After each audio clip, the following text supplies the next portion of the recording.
فاعبد الله مخلصا له الدين. ألا لله الدين الخالص.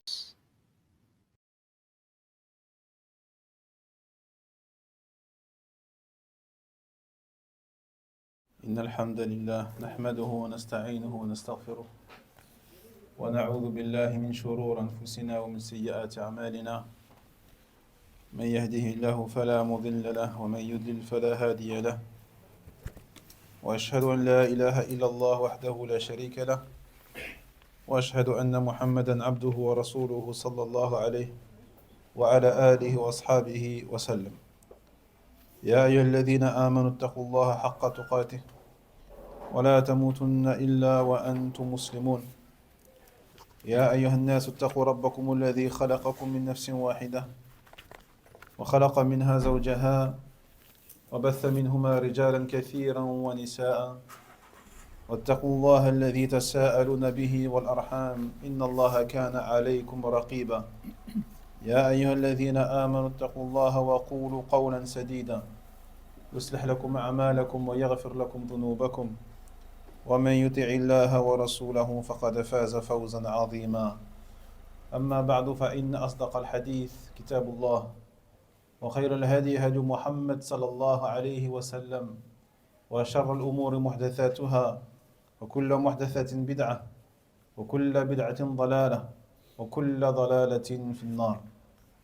ثم أما بعد، أيها الإخوة، ما زال حديثنا موصولا في شرح الدروس المهمة لعامة الأمة لشيخنا العلامة ابن باز رحمه الله تعالى.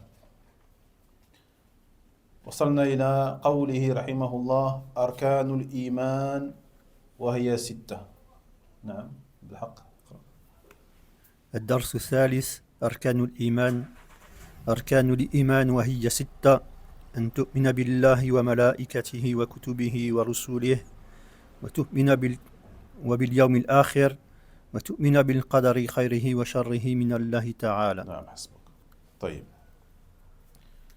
فذكر الشيخ رحمه الله تعالى هنا في الدرس الثاني الشهادتين ومعناهما وشروط لا إله إلا الله، ويذكر هنا في الدرس الثالث أركان الإيمان. أركان الإيمان. Donc il dit l'auteur rahimahullah ta'ala dans sa 3e leçon intitulée Les piliers de la foi, Arkanu al-Iman. Il dit les piliers de la foi sont au nombre de 6.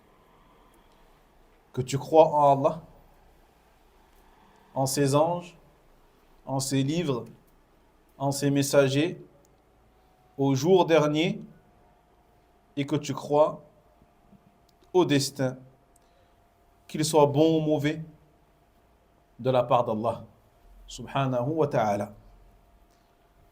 Donc après que l'auteur rahimahullah ta'ala ait mentionné dans le 2e cours de ce livre Ash-Shahadatain, les 2 attestations de foi, ainsi que leur signification, ainsi que les conditions de la parole La ilaha illallah, il mentionne ici les piliers de Al-Iman, les piliers de la foi.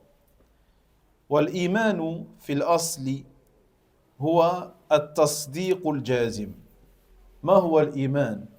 الإيمان هو التصديق الجازم، وهو في الشرع قول باللسان واعتقاد بالجنان وعمل بالأركان يزيد وينقص. هذا هو تعريف الإيمان.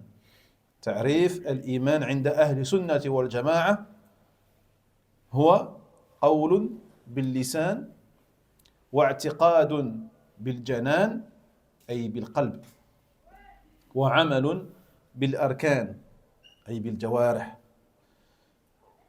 وهذا الإيمان يزيد وينقص، هكذا قرره سلف هذه الأمة رحمهم الله. فالإيمان هو أن تنطق بالشهادتين بلسانك، أن تقول بلسانك أشهد أن لا إله إلا الله، وأشهد أن محمد عبده ورسوله عليه الصلاة والسلام وأن تصدق بقلبك كل ما جاء عن الله وعن رسوله صلى الله عليه وسلم وأن تعمل بجوارحك بما جاء عن الله وعن رسوله صلى الله عليه وسلم. طيب. Donc à la base, la foi, يعني في اللغة, dans la langue arabe, الإيمان, c'est التصديق الجازم, c'est une croyance sans faille, une croyance convaincue. D'accord? Une croyance qui, en aucun cas, n'est accompagnée de doute. هذا هو الإيمان. التصديق الجازم, le fait que tu crois en quelque chose, que tu rendes véridique quelque chose. التصديق, tu dis que c'est vrai, c'est véridique. الجازم, et de manière يعني, totale, sans aucun doute. Alors que dans la législation, la foi, de manière plus précise et plus détaillée, c'est une parole de la langue.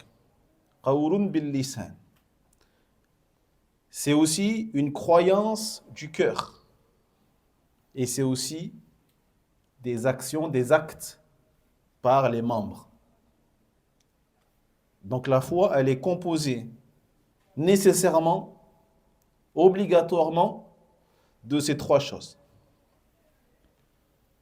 C'est non seulement une parole de la langue, mais c'est aussi une croyance du cœur et c'est aussi des actes par les membres.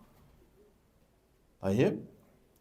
Et cette fois, al-iman, ou comme nous l'ont enseigné les pieux prédécesseurs, et à leur tête, bien sûr, les compagnons du prophète, sallallahu alayhi wa sallam, elle augmente et elle diminue.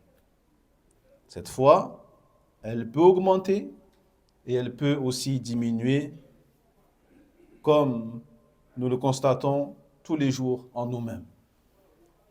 C'est une chose que l'on ressent et que l'on ne peut pas nier. Il y a des jours où ta foi, elle est forte. Il y a des jours où ta foi, elle est faible. Taïeb. Nul ne peut le nier, ça. Personne ne peut dire, non, ma foi, elle est toujours au top niveau. Ou ma foi, elle est toujours basse. Non, il y a des jours où, masha'Allah, il y a des jours où Allah Jalla wa Ala, il te donne cette force dans la ibadat, dans as-salawat, dans as-siyam, dans l'adoration de manière générale. Il y a des jours où, eh bien, tu es faible. Et tu glisses, et tu dérapes, et tu fais des péchés, et tu fais ça. Taïeb. Donc c'est comme ça. وهذا هو الإنسان, هذا هو يعني بنو آدم. Et c'est comme cela qu'est l'enfant de Adam, alayhi salam. Jayyid. Donc, al-imanu, quand on dit une parole de la langue, eh bien, c'est le fait de prononcer, bien sûr, la meilleure des paroles, qui est la ilaha illallah. La meilleure parole qui soit, que tu prononces avec ta langue, qui est, j'atteste, qu'il n'y a nulle divinité digne d'adoration, sauf Allah subhanahu wa ta'ala, et que Muhammad est son messager et son serviteur. Taïeb. Mais cette parole-là, bien sûr, tu dois y croire. Donc ce n'est pas une simple parole qui est... Taïeb. إذن إخوتي في الله الإيمان أجل المواهب. الإيمان أجل المواهب وأعظم العطايا وأكبر المنن. فالإيمان هو منة الله سبحانه وتعالى, منة الله, هبة الله على من شاء من عباده, كما قال سبحانه وتعالى ولكن الله حبب إليكم الإيمان وزينه في قلوبكم وكره إليكم الكفر والفسوق والعصيان أولئك هم الراشدون فضلا من الله ونعمه والله عليم حكيم. Donc n'oubliez pas, mes frères, que cette foi, c'est le plus grand des cadeaux, le plus grand des dons et le bienfait le plus important de la part d'Allah tabaraka wa ta'ala. Qu'il donne à qui il veut, parmi ses créatures. Qu'il donne à ses créatures qui le mérite. Qui le mérite et qui en est digne. Comme il dit Allah subhanahu wa ta'ala dans la sourate Al-Hujurat, dans le sens, mais Allah tabaraka wa ta'ala vous a fait aimer la foi. Donc cet amour de la foi, cet amour d'Allah, cet amour du messager sallallahu alayhi wa sallam, cet amour que tu as de l'islam, il te vient d'Allah Jalla wa ala. C'est un don d'Allah, c'est un cadeau d'Allah subhanahu wa ta'ala. Jahid, la preuve, ce verset. Il dit Allah, walakin Allah habbaba ilaykumul iman. C'est Allah qui vous a fait aimer la foi, wa zayyanahu fi qulubikum, et qui vous l'a rendu belle dans vos cœurs. Cette foi que vous trouvez belle, eh bien c'est Allah Jalla wa ala qui vous a donné ce sentiment-là. Taïb, ulaika hum rashidun. Ceux-là sont les bien guidés. Fadla min Allah wa ni'ma. Une grâce de la part d'Allah et un bienfait, et Allah est l'omniscient et le sage. Wa yaqulu subhanahu wa ta'ala yamunnuna alayka an aslamu. Qul la tamunnu alayya islamakum. Balillahu yamunnu alaykum an hadakum lil iman. In kuntum sadiqin. Il dit également Allah subhanahu wa ta'ala dans le sens il se vantent auprès de toi du fait qu'ils ont embrassé l'islam. Il mentionne auprès du prophète Mohammed sallallahu alayhi wa sallam le fait qu'ils aient embrassé l'islam comme s'ils faisaient une faveur au prophète Mohammed sallallahu alayhi wa sallam auprès de toi, comme si c'était une faveur de leur part. Allah il dit Qul la tamunnu alayya islamakum. Il dit à son prophète, dis-leur, ne mentionnez pas votre islam auprès de moi comme si vous me faisiez une faveur. Balillahu yamunnu alaykum an hadakum lil iman. Au contraire, c'est Allah tabaraka wa ta'ala qui vous a fait une faveur. C'est Allah Jalla wa ala qui vous a fait une faveur en vous ayant guidé vers la foi. Taïeb. In kuntum sadiqin. Si vous êtes véridique, n'oubliez jamais que la foi que vous avez, elle vous vient d'Allah tabaraka wa ta'ala et que c'est une faveur de la part d'Allah subhanahu wa ta'ala. Wa yaqulu jalla wa ala ولولا فضل الله عليكم ورحمته ما زكى منكم من أحد أبدا ولكن الله يزكي من يشاء. Et dans un autre verset, Allah tabaraka wa ta'ala il dit, et si ce n'est la grâce d'Allah tabaraka wa ta'ala et sa bienveillance envers vous, ما زكى منكم من أحد أبدا. Aucun d'entre vous ne se serait purifié à travers la foi. Mais Allah tabaraka wa ta'ala purifie qui il veut. Mais c'est Allah Jalla wa ala qui vous a purifié, qui vous a guidé. Donc louons Allah tabaraka wa ta'ala nuit et jour, à chaque instant. N'oublions jamais que nous sommes là où nous sommes par la grâce d'Allah subhanahu wa ta'ala. La ta'jab mimman halaka kayfa halak walakin i'jab mimman naja kayfa naja. Ne sois pas étonné par ceux qui sont égarés. Sois étonné par ceux qui sont guidés et qui ont été bien guidés par Allah tabaraka wa ta'ala comme ils étaient bien guidés. Sois étonné par ceux-là, par ces gens-là qui peuplent les mosquées, qui remplissent les mosquées et qui sont présents à chaque prière et qui craignent Allah tabaraka wa ta'ala et qui apprennent la religion d'Allah tabaraka wa ta'ala et qui appliquent la sunna du prophète Mohammed sallallahu alayhi wa sallam. Soyez stupéfait, soyez étonné, soyez émerveillé par eux. Alhamdulillah. Car ça c'est le plus grand des bienfaits d'Allah subhanahu wa ta'ala. Plus grand que n'importe quelle fortune, n'importe quel matériel ou chose de ce bas monde.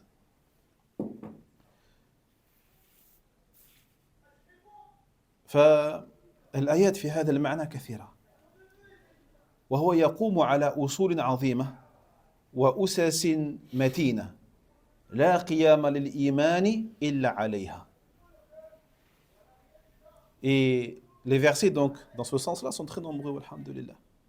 Et donc la foi, comme on va le voir, elle repose sur des fondements, elle repose sur des fondations solides et fermes et immenses, sans lesquelles la foi ne pourra pas tenir debout, sans lesquelles la foi ne pourra pas exister. Pas de foi sans ces piliers que l'on va citer bi'idhnillahi azza wa jal.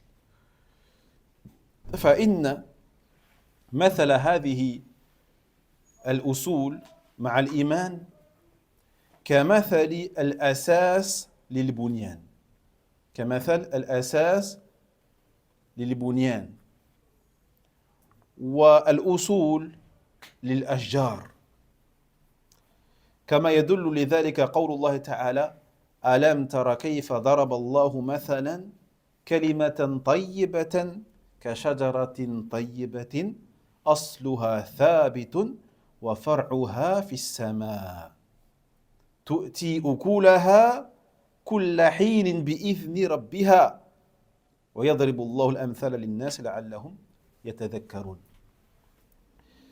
Et comme il dit le cheikh Abdelrazak al-Badr hafidhahullah ta'ala, l'exemple ou la parabole de ces fondements à l'égard de la foi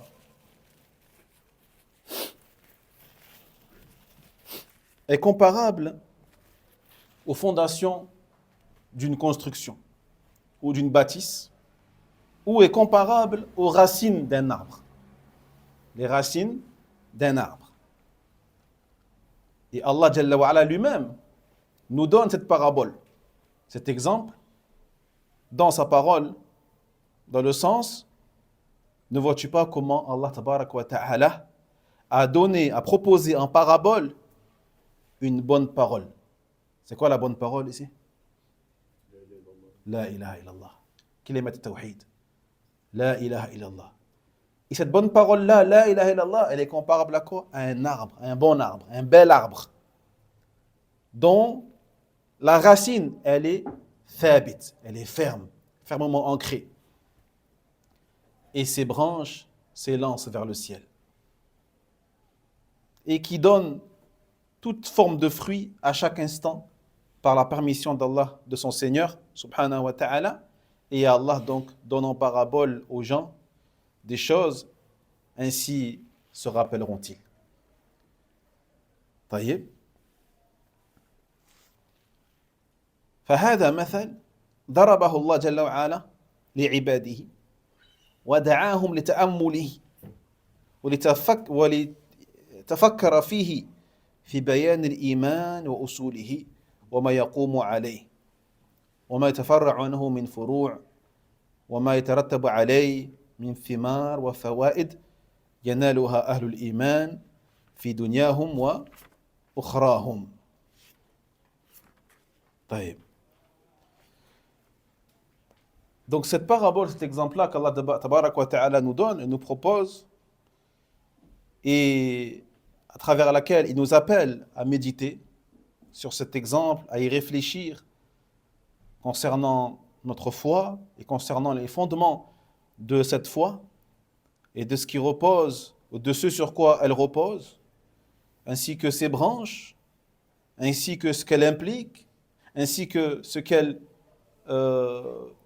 ramène comme profit et comme fruit dont profitent les gens de la foi, les croyants, Ahlul Iman, que ce soit dans leur vie sur terre ou dans l'au-delà. On doit méditer et réfléchir. On doit méditer et réfléchir. Et certains imams, tels que l'imam al-Baghawi, rahimahullah ta'ala, dans son tafsir, il a dit l'exemple ici qu'Allah il a donné vient confirmer encore plus la définition qu'ont donnée as-salaf as-salih de la foi, qui est en l'occurrence une parole de la langue, une croyance du cœur, des actes et des membres, Donc on a combien de choses? 3 choses. Parole, croyance, acte. Eh bien, un arbre également, il est composé de 3 choses pour pouvoir rester en vie. C'est quoi ces 3 choses? Les racines, les troncs et les branches. Les racines, les troncs et les branches. Cette parabole-là, elle est donnée par Allah lui-même, subhanahu wa ta'ala. طيب.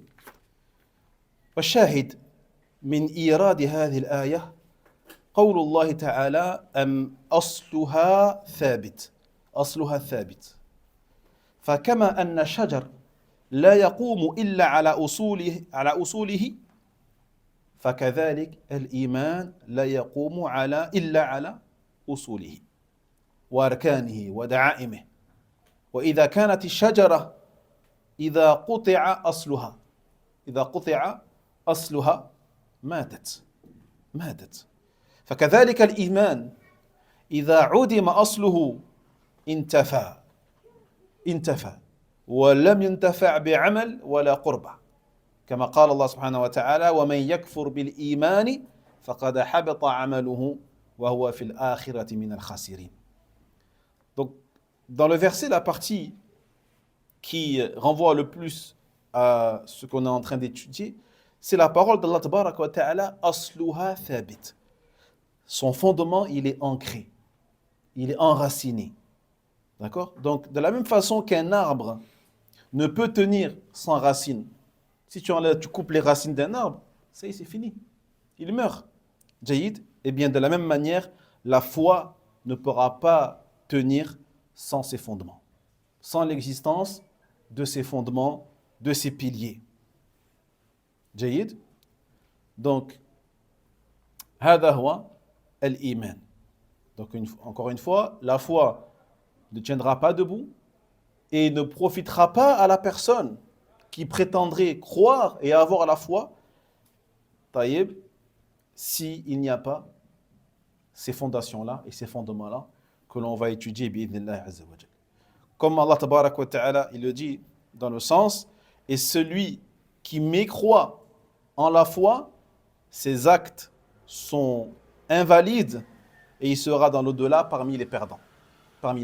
Donc celui qui n'aura pas validé les 6 piliers de la foi, qui sont croire en Allah, croire aux anges, aux livres, au jour dernier, au destin, jaïd, au messager, même s'il fait la prière, même s'il s'acquitte de la zakat, même s'il fait le pèlerinage à la maison d'Allah sacrée, tant qu'il ne croit pas en ces 6 choses-là, yani, tout ce qu'il fera ne sera que poussière et non accepté de la part d'Allah tabaraka wa ta'ala. واضح؟ فأركان الإيمان وهي 6. الأركان المتعلقة بالإيمان 6 ذكرت في مواضع من القرآن الكريم وكذلك في حديث جبريل عليه السلام المشهور لما سأل جبريل النبي صلى الله عليه وسلم عن الإيمان فقال صلى الله عليه وسلم أن تؤمن بالله وملائكته وكتبه ورسله واليوم الآخر وأن تؤمن بالقدر خيره وشره. Donc, l'auteur a dit, les piliers de la foi sont au nombre de 6. Donc, ces piliers qui sont liés à la foi de la personne, il y en a 6 et ils sont mentionnés, bien sûr, dans le Coran al-Karim, tu peux les retrouver, mais également dans le hadith qui est célèbre, qui est le hadith de Jibril, alayhi salam, lorsqu'il l'interrogea, le prophète, sallallahu alayhi wa sallam, au sujet justement de la foi. Akhbirni, ya Muhammad, akhbirni an al-iman. Ô Muhammad, informe-moi au sujet de la foi. Et le prophète, alayhi salatu wa salam, de lui répondre que tu crois en Allah, en ses anges, en ses livres, en ses messagers, au jour dernier, et que tu crois au destin, qu'il soit bon ou mauvais. Donc la définition, elle nous vient de la bouche même du prophète Muhammad sallallahu alayhi wa sallam. طيب, une définition, ou plutôt la mention des 6 piliers de la foi. وبيانها كما يأتي. الركن الأول أن تؤمن بالله ومعناه أن تقر وتعتقد اعتقادا جازما أن الله سبحانه وتعالى موجود. أولا الركن الأول أن تؤمن وتعتقد اعتقادا جازما أن الله جل وعلا موجود. أي نعم، هذا لابد. وكذلك وأنه هو المستحق للعبادة وحده دون من سواه. أن تعتقد أن الله جل وعلا هو المستحق للعبادة وحده دون ما سواه. توحيد. وكذلك أن تؤمن بأسمائه وصفاته التي جاءت في كتابه أو على لسان رسوله عليه الصلاة والسلام. Donc le premier pilier, c'est quoi? Croire en Allah, subhanahu wa ta'ala. C'est quoi croire en Allah? Est-ce que c'est juste seulement croire qu'Allah il existe? Non, bien sûr que non. C'est pas seulement ça. Taïeb? Car beaucoup de gens croient en Allah. Beaucoup de gens disent, c'est vrai, il y a un Dieu. Il y a un Dieu. Dieu existe. Mais est-ce que cela fait forcément d'eux des musulmans ou des croyants? Non. Car il faut non seulement que tu crois en l'existence d'Allah, bien sûr, c'est obligé, mais que tu aies la croyance convaincue, sans doute, que Allah Jalla wa Ala est le seul qui est digne d'être adoré, qui est digne d'adoration, et que tout ce qui est en dehors d'Allah Tabarak wa Ta'ala ne mérite aucune adoration, quelle qu'elle soit. Aucune adoration. Toute adoration ne peut être vouée qu'à Allah Tabarak wa Ta'ala. Donc croire qu'Allah il existe, ça, mais croire qu'Allah Jalla wa Ala est le seul qui doit être adoré, et personne d'autre. Et aussi croire en tous les noms d'Allah Tabarak wa Ta'ala et en tous les attributs d'Allah Subhanahu wa Ta'ala qui nous ont été parvenus, que ce soit dans le Coran al-Karim ou de la bouche de son messager sallallahu alayhi wa sallam. Taïeb, tous les noms d'Allah Tabarak wa Ta'ala. Taqoul, parmi les noms d'Allah, Ar-Rahman, Ar-Rahim, Al-Hakim, Al-Jabbar, Al-Mutakabbir, Al-Aziz, Al-Halim, Al-Ali, Al-Ghafour. Tous les noms d'Allah Tabarak wa Ta'ala. Et tu y crois, bien sûr, et tu dis que tous ces noms-là renvoient à un sens, à des significations qui sont connues dans la langue arabe, alhamdulillah. Al-Alim, c'est celui qui sait. Et Allah, bien sûr, il sait tout. Rien ne lui est caché. Taïeb, parmi les noms d'Allah Tabarak wa Ta'ala, Al-Ali. Allah, c'est le très haut. C'est lui qui est tout en haut. Et rien n'est plus élevé qu'Allah subhanahu wa ta'ala. Jaïd, Al-Hakim, Allah c'est le sage. Allah ne fait rien sans hikmah, ne fait rien sans sagesse, ne fait rien sans raison. Donc c'est pas juste des noms comme ça, dénués de sens. Non, c'est des noms qui ont un sens, qui renvoient à un sens connu dans la langue arabe et qui renvoient également à des attributs. Et on doit croire également à ces attributs mentionnés par Allah et mentionnés également par son messager alayhi salatu wassalam. Donc le nom Al-Alim renvoie à l'attribut de quoi? Le savoir, Al-Ilm. Donc Al-Alim, si tu crois au nom Al-Alim, tu dois croire qu'Allah Tabarak wa Ta'ala Dhat Ilm. Il possède la science. Une science qui est parfaite, une science qui est absolue, une science qui n'est pas précédée de l'ignorance et qui ne sera jamais succédée de l'oubli.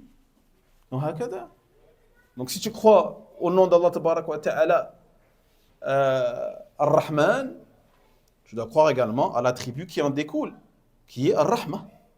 وهكذا. جيد. والركن الثاني وملائكته، أي أن تعتقد اعتقادا جازما لا يسبره أدنى شك بأن لله ملائكة جاء وصفهم في الكتاب والسنة، ومن ذلك أنهم لا يعصون الله ما أمرهم ويفعلون ما يؤمرون. Le deuxième pilier, qui est le fait de croire en ces anges. Donc c'est pareil. Tu dois avoir une croyance ferme, dépourvue de tout doute, qu'Allah tabarak wa ta'ala, il possède des anges, dont leur description a été mentionnée dans le Coran et la Sunna. Et parmi ces descriptions, on a la parole d'Allah tabarak wa ta'ala dans le sens, ils ne désobéissent jamais à Allah dans ce qu'il leur a commandé et ils font ce qu'on leur ordonne. Et ils font ce qu'on leur ordonne. Donc ça fait partie des attributs de ces anges qui ne désobéissent jamais, contrairement à l'être humain. Contrairement à l'être humain, Allah tabarak wa ta'ala, il les a créés comme ça. Il les a créés comme ça.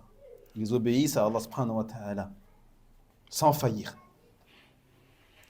وَأَنَّ عَدَدَهُمْ كَبِيرٌ وَهُمْ جَمٌّ غَفِيرٌ كما جاء في حديث أطت السماء وحق لها أن تئط فما فيها موضع قدم إلا وفيه ملك ساجد أو قائم ساجد أو قائم وكما ثبت في السنة أن البيت المعمور يصلي فيه كل يوم 70,000 ملك إذا خرجوا لم يعودوا إليه آخر ما عليهم فنؤمن بمن جاء ذكره من الملائكة في النصوص وبصفاتهم تفصيلا ونؤمن بالبقية إجمالا.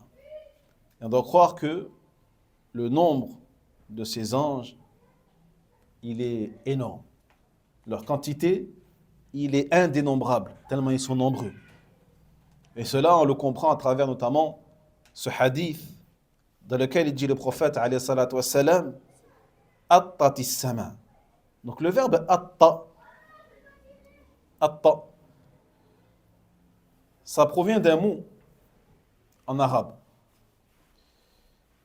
Le mot atit, si je ne me trompe pas, qui désigne le son que produit quelque chose qui est en bois et qui va subir un poids très lourd dessus.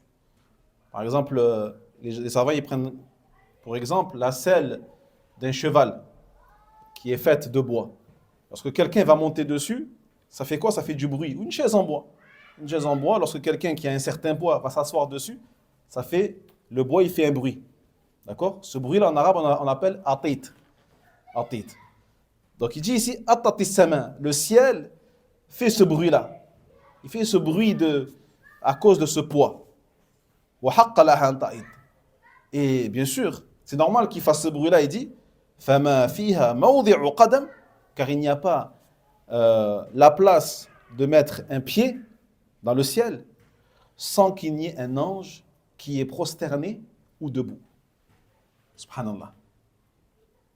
Sans qu'il n'y ait un ange qui est prosterné ou debout. Et quand tu regardes le ciel, sa main, tu vois comme il est monstrueux. Il est immense, il est gigantesque. Eh bien, dis-toi que chaque endroit où on peut mettre un pied, il y a un ange. Il y a un ange qui est prosterné ou debout. Combien d'anges, subhanallah. Et comme l'a dit également le prophète, alayhi salam, dans le sens al-Bayt al-Ma'mour. Donc al-Bayt al-Ma'mour, c'est une maison qui se trouve au-dessus de la Kaaba, sur terre. Donc elle est alignée à la Kaaba qui est sur terre, sauf qu'elle, elle est dans le ciel. Yusalli fi kulla yawm, chaque jour, il prie dedans 70 000 anges. 70 000 anges. Et après avoir prié, ils en sortent et ils n'en reviennent plus jamais. Ils n'en reviennent plus jamais. Et chaque jour, c'est pareil. Tu as 70 000 anges qui entrent, qui prient, qui ressortent. Chaque jour. Donc on doit croire en ces créatures, comme cela a été rapporté dans les textes, de manière détaillée, vis-à-vis des noms de certains, des fonctions de certains qui nous ont été détaillés. Et on doit croire aussi en tous les anges qui ne nous ont pas été détaillés. Mais on doit y croire de manière générale et globale.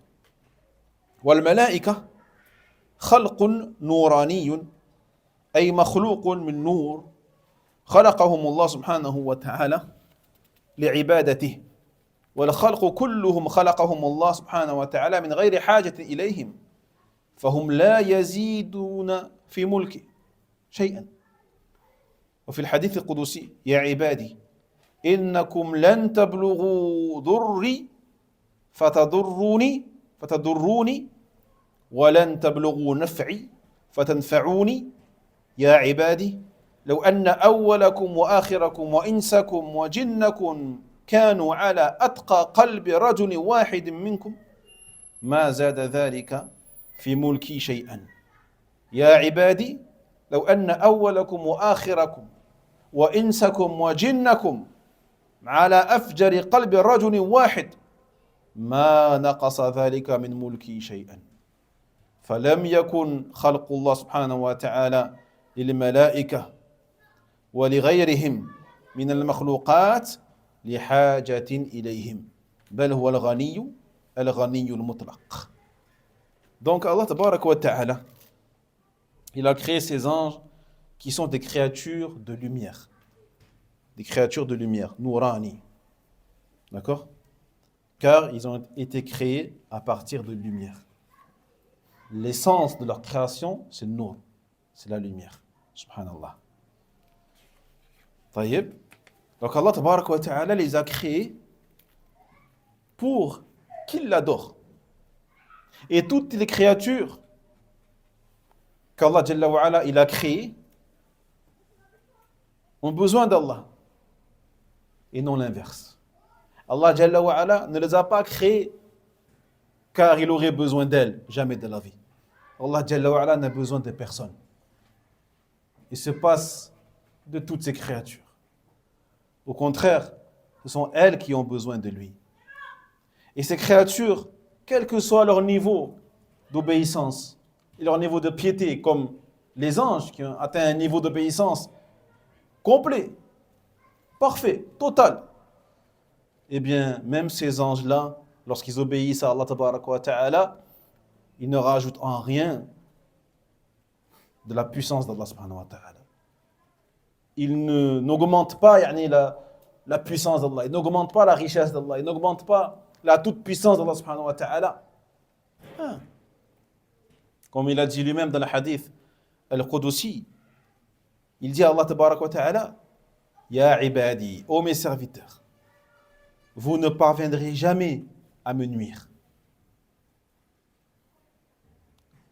Et également, vous ne parviendrez jamais à me ramener des choses qui me profitent ou qui augmenteraient ma toute-puissance, mon omnipotence, mon omniscience.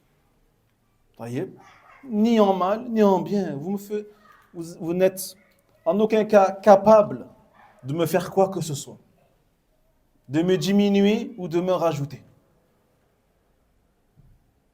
Ô mes serviteurs, si le premier d'entre vous et le dernier d'entre vous, les humains et les djinns,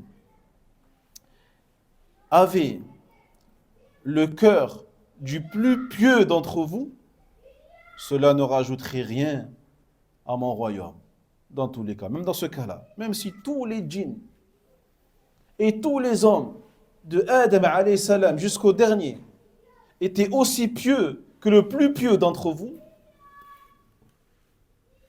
est-ce que cela rajoutera quelque chose à Allah tabaraka wa ta'ala dans sa richesse, dans sa science, dans sa puissance? Rien du tout. Rien du tout.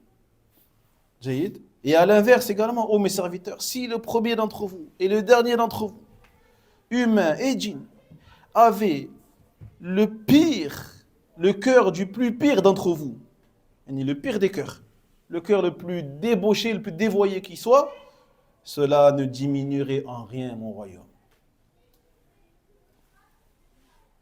Qu'est-ce que tu veux faire? Donc,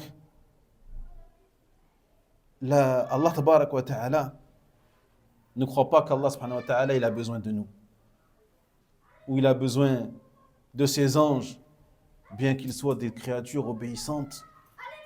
Tout ce qu'Allah leur dit de faire, ils font. Taïb. Mais est-ce qu'Allah il a besoin d'eux pour autant? Non, pas besoin d'eux. Car Allah tabarak wa ta'ala huwa al-ghani. C'est lui le riche dans l'absolu, par excellence, et celui qui se passe de toutes choses. وركن الثالث وكتبه أي أن تؤمن إيمانا جازما بما سمى الله من الكتب كالقرآن والتوراة والإنجيل تفصيلا وتؤمن بما لم يسمي إجمالا وأنها منزلة من عند الله جل وعلا على رسوله وأنبيائه عليهم الصلاة والسلام ولكن الكتب السابقة كالتوراة والإنجيل محرفة. الكتب السابقة كالتوراة والإنجيل محرفة فلا يجوز الاحتجاج بها على أنها كلام الله في نسخها الموجودة في هذا العصر. Troisième pilier, le fait de croire en ces livres. Tu dois croire en tous les livres qu'Allah il a révélés.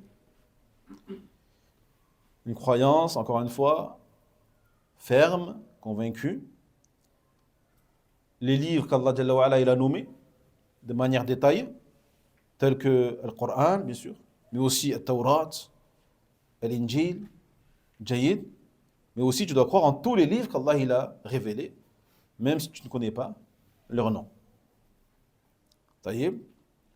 Croire que ces livres-là, munazzala, sont descendus de la part d'Allah subhanahu wa ta'ala sur ses messagers et ses prophètes, alayhimu salatu wassalam. Sauf que certains livres anciens, tels que le Taurat et l'Injil, ont été, comme vous savez, modifiés et falsifiés, et changés par la main de l'homme. Donc il n'est en aucun cas, même si tu dois y croire de manière générale, on croit que à la base, bien sûr, lorsque ces livres-là ont été révélés, c'était la parole d'Allah tabaraka wa ta'ala, sans aucun doute. Mais les versions que l'on a aujourd'hui, tu ne peux pas t'appuyer dessus en disant que c'est la parole d'Allah tabaraka wa ta'ala et ou en t'argumentant dessus dans ta croyance ou dans ta législation. واضح؟ ومن الإيمان بالكتب الإيمان بأن القرآن كلام الله المنزل وأنه ناسخ لما قبله من الكتب وأنه محفوظ إلى قيام الساعة بنص الآية إنا نحن نزلنا الذكر وإنا له لحافظون. Et parmi la foi en les livres, eh bien le fait de croire que le Coran est la parole d'Allah tabaraka wa ta'ala, révélée, descendue. Et que le Coran al-Karim, il est venu abroger tous les livres qui ont été révélés avant lui. Voyez? Bien sûr, le message a toujours été le même. Le message de base, le noyau, a toujours été le même. C'est quoi? Que vous adoriez Allah tabaraka wa ta'ala et que vous ne lui associez rien. Le message de base a toujours été le même. Ce qui différencie, c'est la sharia, c'est la législation qui diffère selon les époques, et selon les endroits et selon la sagesse, bien sûr, d'Allah tabaraka wa ta'ala à ce moment-là. Jaïd. Donc, dans tous les cas, toi qui vis à cette époque-là et qui a vécu donc après l'avènement de la prophétie de Muhammad sallallahu alayhi wa sallam, ta référence, c'est le Coran al-Karim. C'est le Coran al-Karim. Ce n'est ni Taurat, ni l'Injil. C'est le Coran dans ta foi, bien sûr, dans ta croyance, sans aucun doute, mais également dans ton adoration et dans ta pratique de la sharia d'Allah tabaraka wa ta'ala, et donc dans le halal et le haram. Dans le halal et le haram. Jaïd.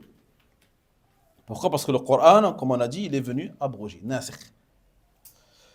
Et que le Coran al-Karim, il est préservé par Allah tabaraka wa ta'ala, contrairement à l'Injil et au Taurat qui ont pu être falsifiés par la main de l'homme.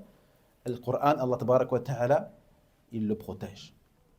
Il le protège de toute falsification, et ce jusqu'à la fin des temps. Car Allah Jalla wa Ala, dans le sens, il dit, certes, c'est nous qui l'avons descendu, ou qui avons descendu le dhikr, c'est-à-dire le Coran, وَإِنَّا لَهُ لَحَافِظُونَ. Et nous sommes ceux qui le protégeons. D'accord? Ceux qui le protégeons.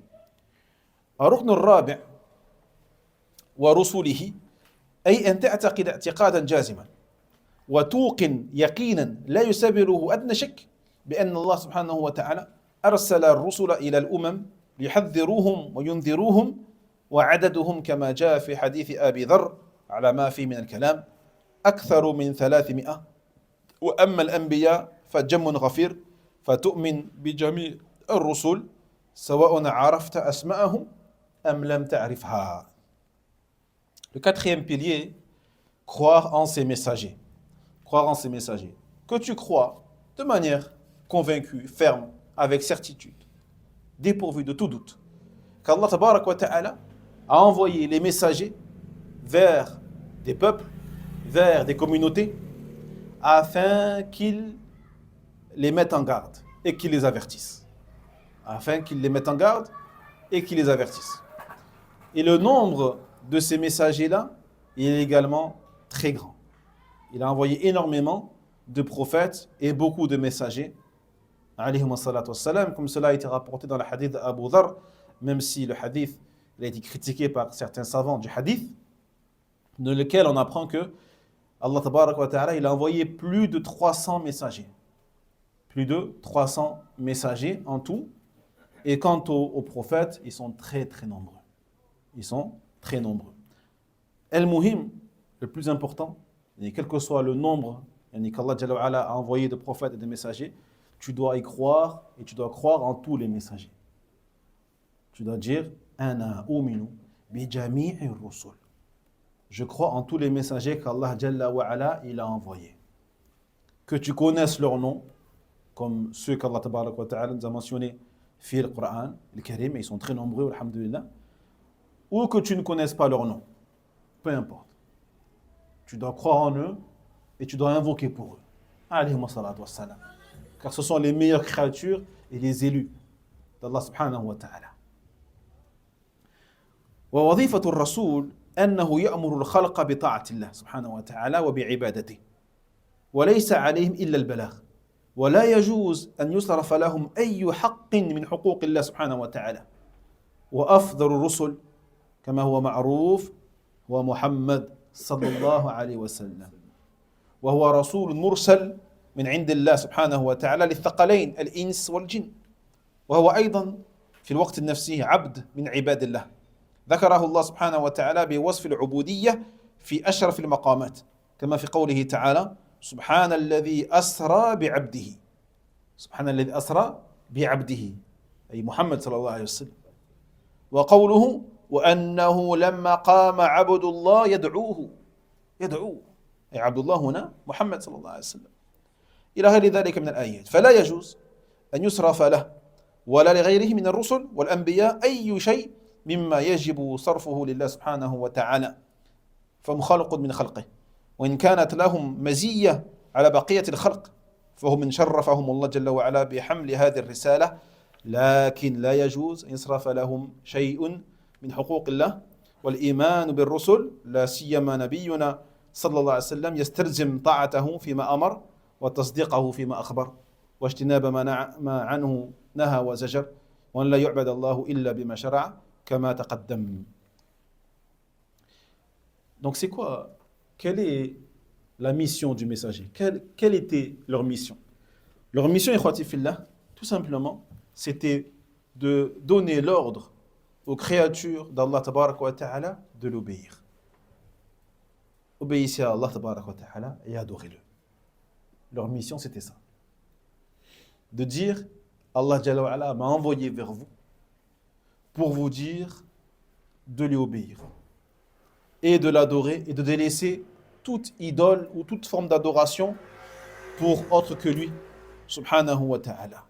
Donc leur seule mission n'était ni de guider les gens, dans le sens de guider les cœurs des gens, car bien sûr cela est une chose que seul Allah Jalla wa Ala peut faire, guider les cœurs. Personne ne peut guider les cœurs, même pas les prophètes et les messagers. Donc tout ce qu'ils devaient faire, c'était seulement de transmettre. la transmission, al-balagh, de la part d'Allah tabarak wa ta'ala. Jayyid. Et bien sûr, il est totalement interdit de vouer un quelconque droit réservé à Allah tabarak wa ta'ala, à ses messagers et à ses prophètes. Malgré le rang qu'ils ont, Jayyid, et le degré qu'ils occupent auprès d'Allah subhanahu wa ta'ala. Et bien sûr, vous savez tous que le meilleur d'entre eux, c'est Muhammad sallallahu alayhi wa sallam. Et tu dois croire donc que Muhammad alayhi wa sallam est un messager envoyé de la part d'Allah tabarak wa ta'ala vers les deux créatures qui sont l'humain et le djinn. L'humain et le djinn. Allah Jalla wa ala, il l'a envoyé pour transmettre son Coran aux humains, bien sûr, mais aussi aux djinns. Jayyid. Mais n'oublie pas aussi qu'en même temps, c'est un prophète, c'est un messager, mais c'est aussi un serviteur. Parmi les serviteurs d'Allah tabarak wa ta'ala. Et Allah Jalla wa ala l'a mentionné dans plusieurs versets, avec cette caractéristique, cet attribut-là, qui est le fait que c'est aussi un serviteur. Abd. Abd. Et il a mentionné ainsi dans des versets qui font ses éloges, tels que Al-Isra ou Al-Mi'raj, le voyage nocturne qu'il a fait, qui est un des plus grands miracles qu'Allah lui a donné. Dans le sens, Allah dit Subhanalladhi asra bi'abdihi. Taïeb, perfection ou parfait est celui qui a fait voyager de nuit son serviteur, c'est-à-dire le prophète Muhammad sallallahu alayhi wa sallam. Et lorsqu'il dit également, et lorsque le serviteur d'Allah se leva et l'invoqua. Donc Allah Jalla wa ala, il a appelé Abdullah. Abdullah, serviteur d'Allah, et autre que cela parmi les versets, qui nous montrent que, vu que c'est un serviteur d'Allah, tu n'as pas le droit de l'adorer. Certes, c'est mon messager. Certes, c'est mon envoyé, c'est mon prophète. Mais attention, c'est un serviteur d'Allah, c'est mon serviteur. Ne l'adore pas, ne l'invoque pas en dehors de moi. Ne lui demande pas des choses que seul moi je peux te donner. Jaïd. Et à plus forte raison, bien sûr, les autres parmi les messagers et les prophètes. Car ce ne sont que des créatures parmi les créatures d'Allah tabarak wa ta'ala, même si, bien sûr, Allah leur a donné un degré que tu n'as pas, sans aucun doute. Et qu'Allah les a honorés. Mais comment Allah il les a honorés? Par leurs origines? Par la couleur de leur peau? Non. Par un risala, par le message. C'est ça l'honneur qu'Allah leur a fait. C'est le message. Le fait qu'Allah Jalla wa ala, il leur a transmis, donné cette mission qui était de transmettre et partager le message d'Allah subhanahu wa ta'ala. Et donc il n'est pas permis en aucun cas de vouer à eux, ou pour eux, une chose que seul Allah tabarak wa ta'ala mérite. Et donc, comme on l'a dit aussi, ta foi au messager, et surtout pour nous, en ce qui nous concerne, la foi en prophète Mohammed sallallahu alayhi wa sallam, elle implique plusieurs choses. Elle implique plusieurs choses que l'on a déjà mentionnées et que vous allez nous rappeler, bi'idhnillah azza wa jal. C'est quoi ces choses-là, ikhwati fillah? Moussoul. كيف؟ ما سمعت. نعم. تصديقه فيما أخبر. Premièrement, elle implique le fait que tu dois croire en ce qu'il nous a informé. Tu dois y croire. Sinon, tu peux dire toute ta vie Ashhadu anna Muhammad Rasulullah sallallahu alayhi wa sallam. Tant que tu ne croiras pas en ce qu'il a informé, ton attestation, elle est invalide, elle est caduque. Elle est caduque. Si tu veux valider ton témoignage, ton attestation, il faut que tu crois en tout ce qu'il a dit. إذا كان الحديث صحيحا فيجب عليك أن تؤمن به. Tu dois y croire. Quand le Nabi sallallahu alayhi wa sallam il te dit Allah Jalla wa ala yanzilu rabbuna ila as-sama'i ad-dunya fi thuluth al-layl al-akhir. Notre Seigneur descend au dernier tiers de la nuit au ciel de la terre. Le hadith il est sahih, sahih, j'y crois. Tu dis Allah il descend au dernier tiers de la nuit. Parce que si tu n'y crois pas, si tu commences à douter, ton attestation elle sera caduque, mon frère. Donc, du moment où tu dis Ashhad, j'atteste que Muhammad est le messager d'Allah subhanahu wa ta'ala, Tu dois croire en tout ce qu'il nous a informé, à condition bien sûr que ce soit un hadith authentique, sahih. Ensuite, quoi encore? Sabri? Considérer véridique ce dont il nous a informé. Il vient de le dire. C'est pas d'accord. C'est quel deuxième? C'est pas l'obéir dans ce qu'il nous a ordonné, s'écarter de ce qu'il nous interdit. Alors, obéir, tu m'as dit? Obéir en ce qu'il a ordonné. نعم. أن تلتزم بطاعته فيما أمر. طيب. أن تطيعه فيما أمر. Que tu lui obéisses dans ce qu'il a ordonné. Que tu lui obéisses en ce qu'il a ordonné. Donc il a ordonné, il a rendu obligatoire quelque chose, il a légiféré quelque chose de manière obligatoire, tu dois te soumettre, tu dois le faire. Car sinon, à quoi sert ton attestation? À quoi ça sert de dire, moi j'atteste que Muhammad ibn Abdullah, c'est le messager d'Allah, subhanahu wa ta'ala, mais que tu t'écartes de tout ce qu'il a ordonné, tu t'en écartes. Taïb. Troisième chose, ça... C'est le fait qu'il a interdit et réprimé.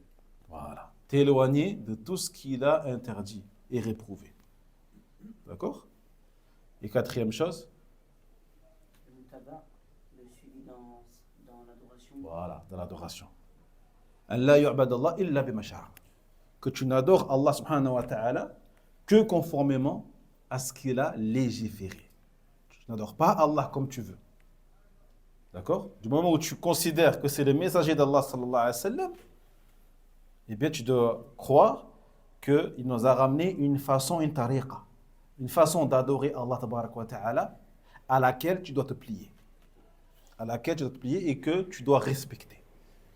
C'est lui qui nous a appris comment faire le wudu. Tu ne fais pas le wudu n'importe comment. Tu ne peux pas inventer. Ah, moi, je vais faire le wudu comme je veux. Non, tu fais le wudu comme il a fait le prophète Mohammed sallallahu alayhi wa sallam.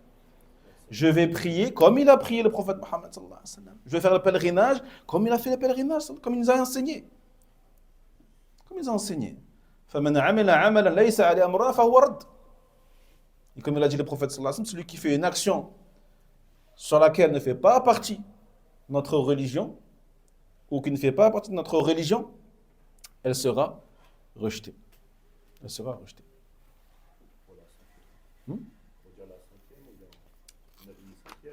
Il y en avait une cinquième. Ah oui, bismillah, belek. Faire la parole du prophète sallallahu plus que toutes les autres personnes. Comment? Faire que voilà la parole du prophète sallallahu plus que toutes les autres personnes. Sallallahu alayhi wa sallam. Ah, naam. Oui, c'est vrai. Que tu fasses prévaloir la parole du prophète sallallahu alayhi wa sallam sur toute autre parole. Yani, parmi les créatures. Naam. Ahsant. Ahsant. Jayid. Ça fait combien de temps là, Mansour? 1 heure? Elle a coupé? D'accord. C'est pas 9? Alhamdulillah. Donc on va s'arrêter là, Inch'Allah. Et on mentionnera donc le pilier, le 5e et le 6e, la prochaine fois, bi'idhnillah azza wa jal. أسأل الله سبحانه وتعالى أن يعلمنا ما ينفعنا وينفعنا بما علمنا وأن يزيدنا علما نافعا وعملا صالحا ورزقا طيبا والله أعلى وأعلم وسبحانك اللهم وبحمدك أشهد أن لا إله إلا أنت أستغفرك وأتوب إليك. وينجي الله الذين اتقوا بمفازتهم لا يمسهم السوء ولا هم يحزنون.